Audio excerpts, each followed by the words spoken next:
mobile DJs, DJ AJ of Party Loud Events here in Houston, and this is For Mobile DJs. Before we get started with today's show, I would like to big up and shout out all of our new subscribers. Apparently over the past couple of weeks, there's been quite a few of you guys. And while on one hand, I'm kind of shocked, on the other hand, I'm just grateful that there are other people like me out there that would love to just get as much of a non-biased opinion about gear and equipment that we need for our profession, for what it is that we do. So with that being said, big ups and shout outs to all of y'all. I've got plenty of dope shows coming with different things, controller talk, stands, bags, all that stuff. But today we are focusing on uplighting. Yes, today it's all about what I think is one of the best pound for pound add-ons that you can get for your business and sell to your mobile DJ clients, whether it's weddings, corporate events, whatever. People love uplighting. Good uplighting isn't going to be cheap, but not all good uplighting is super expensive. I know there are a lot of people out there that say that you gotta stick with the big boys, either ADJ or Chave. Don't get any of that made in China stuff. But you want to know something funny? Outside of a handful of brands that are made in America, all this stuff is made in China. So I've got some tips and advice, and I have one brand in particular that I have been using for years, and I am going to compare it to a couple of other brands that I use from time to time, including American DJ. And there are going to be differences and nuances. I know that we as DJs are sticklers for the details, especially when we feel another DJ is coming out of pocket incorrectly. So I am going to do my best to explain the differences, explain why you may want to go with certain lights and why you may want to stay away from certain lights, and why it is that I use the lighting that I use. So with that being said, let's take a look at some of the different types of uplighting that I use, and I'll get to explaining, more about them and why I use them.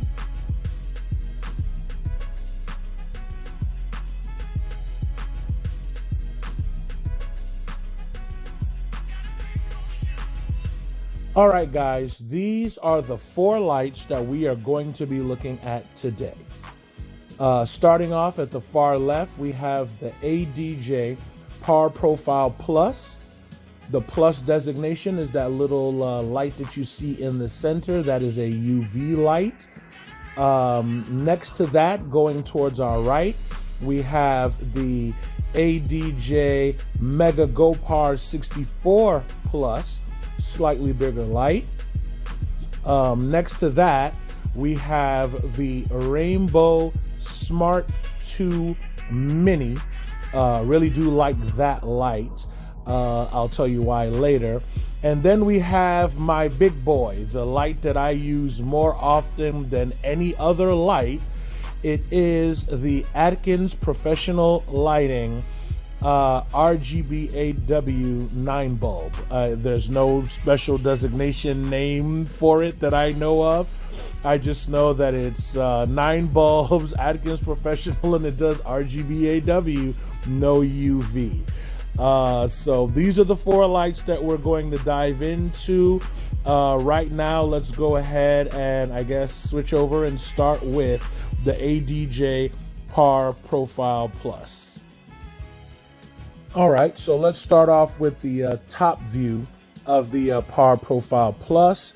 As you can see, there are several little diode light bulbs in here. Some of them are red, some of them are green, some of them are blue. The one in the center where it gets its plus designation from is the UV. So again, this fixture is RGB UV, which is a really good look if you think about it, because when it comes to weddings, a color that we get requests for a lot of times is purple.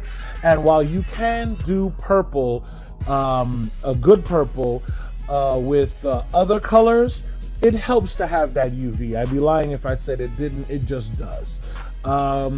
In the place of one of the bulbs, you'll see that a bulb is missing and there's a little weird looking thing. That is actually the IR remote sensor. So if you're using these lights and you're not about DMXing and running cables and all of that stuff, there are like 64 pre-programmed color macros into this light, which are just various variations of blues, greens, and pinks and reds and stuff like that. Yeah, you definitely can use a remote and kind of go through and control and set the lights. So that is a good look. And I do believe this light comes in at $100 brand new, or at least that's what it was when these were purchased. The non-UV version, I believe, is $80. Whatever the price is, I'm going to go ahead and put that up on the screen when I double check it. It's been so long, the price might be cheaper now. I don't know. So whatever you see, whatever price you see, that's what you can get these for now. We're going to run through the other views here of the light, starting with the power out and DMX outside of the light. Nothing super fancy there. Next, we're going to go to the bottom of the light, where you can see the name of the light as well as the LED operational screen, where you can go through the different modes, the setups. You can set the dimness or brightness of each individual color, your reds, your greens, your blues, whatever. So you can choose sound active or color fade or whatever from the mode and setup buttons here. With the unit, it also has 4 little rubber feet, so if you don't want to use a yoke, you can actually set this light flat on the ground. Unfortunately, this light is not battery powered. It would be great if it was, but it's not. Next, we have the DMX in and power in side of the light. Again, nothing spectacular. That's kind of self-explanatory, but this is what it looks like. And lastly, I wanted to show the light from this side view because of this yoke. You see that stopper, that little ridge? It makes it so that the smaller part of the yoke, when it swings out, it stops at just the perfect angle to give you a nice flat base to then toggle and angle the light using those knobs to get the best wash against whatever surface you're putting it against. And I'm showing you this and I'm singling this out because for some reason on the bigger, more expensive Par 64 light that we're about to look at now, they used a much cheaper, not as good yoke, and I don't understand why, because I feel that that light needs this yoke more than this light needs this yoke. But here you go. This is the view of it from the side. Let's move on to the next light. All right, now this is the top of the ADJ Mega GoPar 64 Plus. Like the much smaller light before it, the Plus designation is that UV bulb that you see in the center. Because this one has a white backing plate, you can see the remote sensor on this one a little bit better. Bigger light, I'm guessing there's 64 little diode bulbs in there. That's where it gets the 64 in its name from. This one retails for about $150 a piece.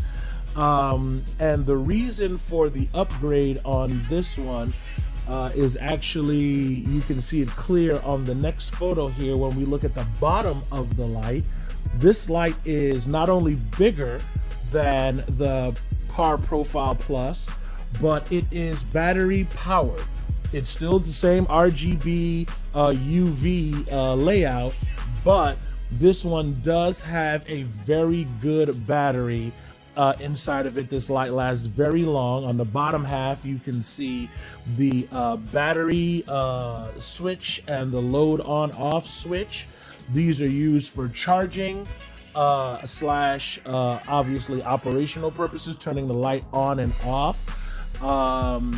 and you have the same mode button, same menu, same 64 color macros in there that you can do individually.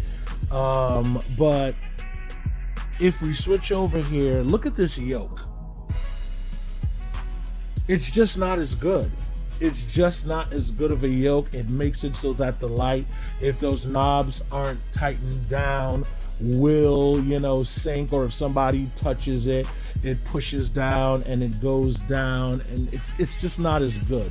Though I do like the fact that it has an area where you can mount an O-clamp to it, because I often use these for wash lights. For big events, school, proms, homecoming, stuff like that. I'll use these for dance floor wash kind of a thing, and that little loophole, or that eye hole for the O-clamp, is a good look for mounting it on poles and stuff. Besides that, the same power in, power out, DMX in, DMX out thing.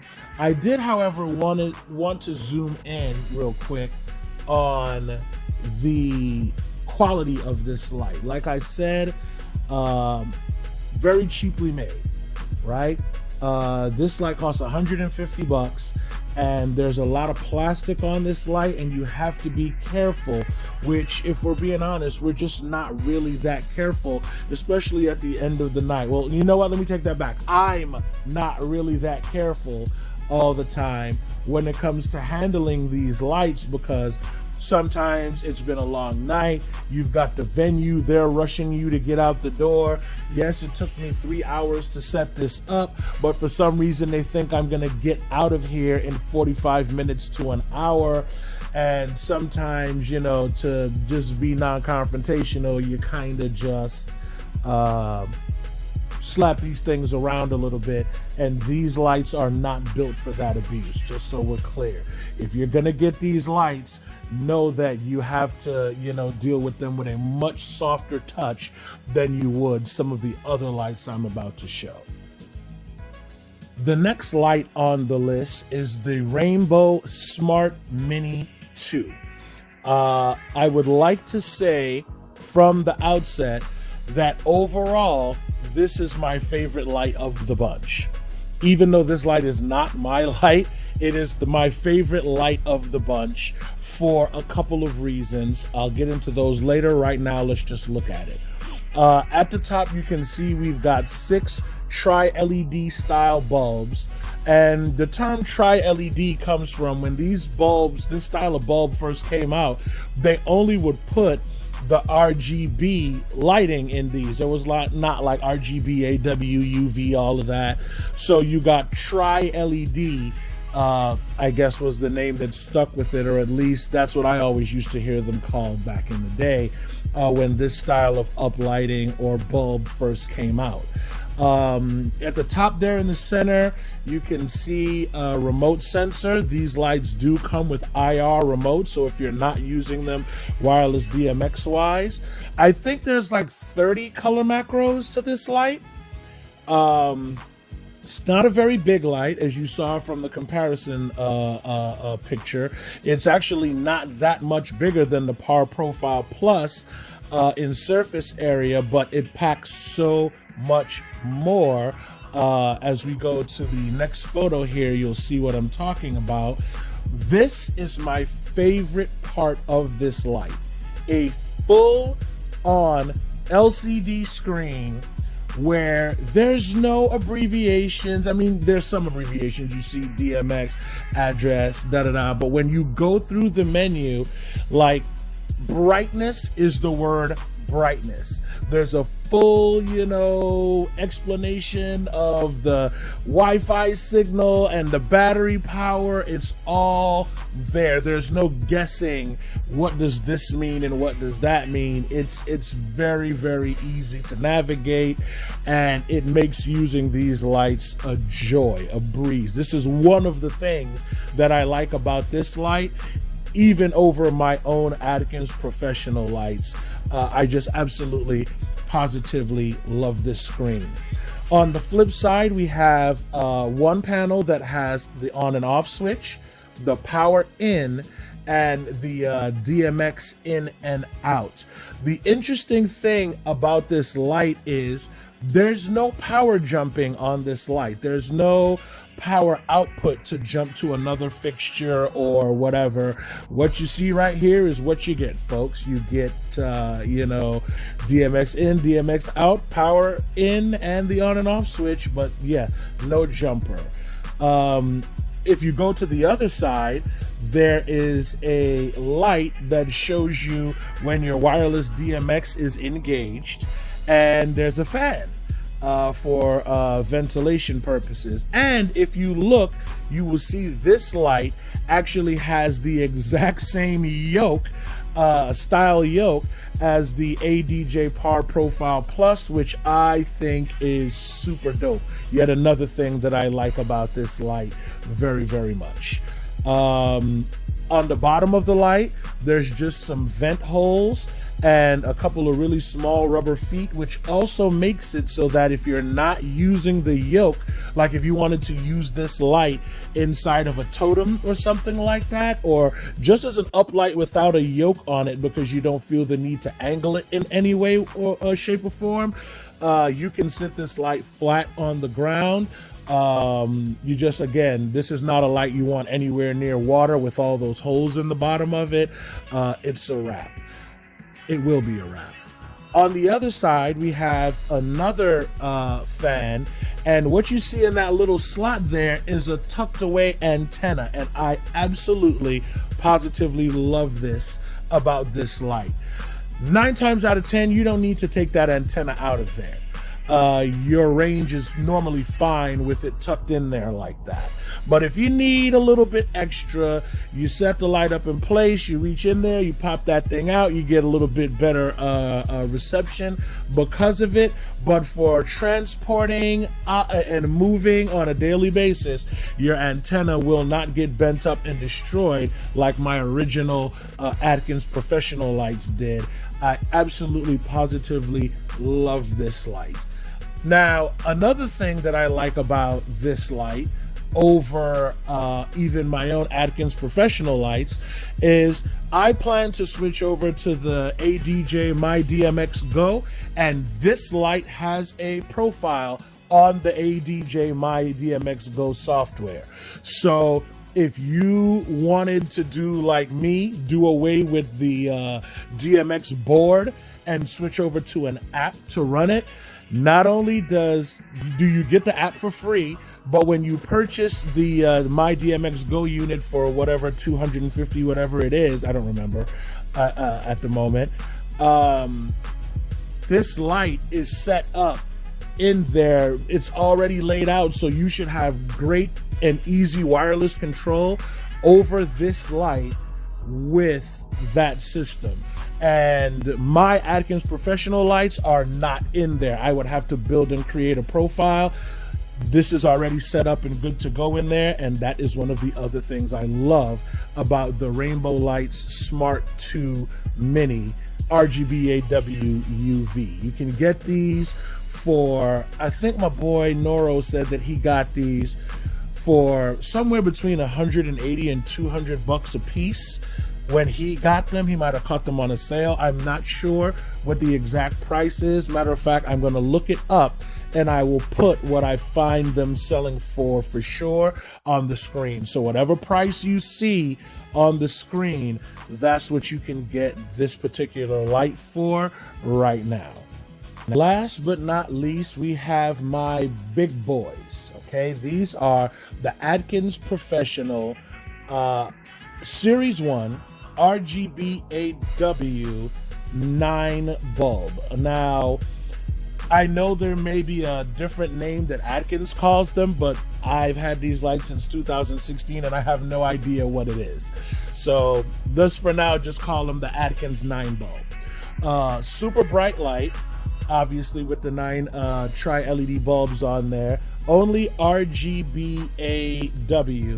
And keep in mind, I call this Series 1 because I also have a newer version of this light that I call Series 2.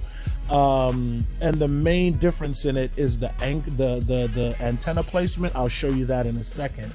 This light is super bright, super heavy, built like a tank. And while it doesn't have certain features I like, the output from this thing is just absolutely positively amazing. Let's go to the side view of this light. You'll see there's a fan here and my bent antenna. Again, I hate that they didn't figure out back in the day a better way to do this. But again, when I was buying lights, I was broke, so a beggar can't be a chooser, and I took what fit in my budget for what it is that I was trying to get. I started out with 10 of these bad boys. You can also see it has that stop yoke that I like on this light as well, with the short arm, big arm design. It's very good for keeping your lights level and giving them a nice good footing. If we go to the top back view, you can see you have two switches. It's the same deal, you know, like the ADJ light where the battery switch on and then you charge the light with the power switch off. You turn both switches on to run the light on battery power, or you can turn the switch off, the battery switch off, and just run it with, you know, wall power by turning the power switch itself on. You got your DMX in, your DMX out, your full IDE power in, and a full power plug out. I actually love that if I really needed to jump another light to this, that I have a normal full power plug out as opposed to like an IDE jumper like ADJ does. Shouts to Chauvet. Chauvet also puts full power jumpers on their lights, and I think that that is amazing. To me, this is another way that this Chinese made light beats out the big boys, because now I can just use the supplied power cord for any light to jump power instead of having to get a special made cable, IDE power cable. I've never understood why they do that. It's absolutely positively ridiculous, but I love that feature about this light in particular. Looking at it here from the back side, again, there's my bent up antenna from transporting this thing in less than desirable conditions. You can see the battery and power switch better. You can see my battery life meter there on the side. You can see the DMX in, out, the microphone thing for the sound active and everything. And you can see the LED signal selector, as well as the LED status light on this. Again, I've had these lights since 2016, and they have been absolutely positively amazing for my business. My clients are always blown away by the amount of light that these things put out, and as big and as heavy and, in my opinion, as expensive as they were when I got them. Yeah, I'm kind of thinking they need to be doing all of those things, so I'm glad that they do. I wanted to jump over to this photo of the Series 1 and the Series 2. On the left, it's the Series 1, and on the right, it's the Series 2. Now, while they may have made some significant upgrades in, you know, battery or fan type or whatever, the biggest upgrade that they've made that I love about this is obviously this tucked in antenna here on the side of the Series 2. I mean, I rarely, a matter of fact, when I did this private party here and I had these lights set up outside, I was running the interior lights, which were the Smart Mini RGBA WUVs, the Smart Mini 2s, and these lights together off of one transmitter. And it was a really big house, as you can see. And I was all the way on the backyard side of the house, and I had to, for the first time ever, pull these antennas out, not because the distance was crazy, but because there was a whole massive house in between the transmitter and the antenna. And once I popped the little antennas out, it worked just fine. At first the signal wasn't being picked up, but pop that antenna out, boom, extra range, and we were good to go. I love these lights. They're a labor of love because, again, they're very bulky and very heavy, but when you need super bright lights at an affordable price, it's hard to beat these. And if I could just jump back to real quick the top side view of this light, I wanted to say you probably have seen this light before. In some way, shape, form, or configuration, you've seen Chinese lights that look like this, because this chassis is like a GM or a Ford vehicle, a rear-wheel drive vehicle chassis from back in the day. Several different companies have made lights in this body, in this puck style park hand. So I think Blizzard Lighting has one like this. Man, there's too many companies to mention that have had lights in this particular chassis. But that goes back to my original point. If there's a company that goes to China, goes to Guangzhou or wherever it is that they do all this uplight manufacturing, and they say, listen, I want, 1,000 lights made to this spec. And they are the ones that say, we want these parts, this level of quality control, this level of battery, this level of bulb, this level of, whatever. It's not the worst thing in the world buying these lights that are made in China if a company in America has spec'd them out to operate in a certain way within American regulations. It's when you go buying the stuff all willy-nilly and they just slap a light together and give it to you for $100 a light, and you didn't say or specify, I want this, that, or the other. That's when you get crappy lights that don't talk to each other, that don't work well. You just have to find the right company that has them. And like I said, Rasha, that's another company that uses this body style of light. Add-ons and a couple of others have all designed their own lights within this chassis that work well.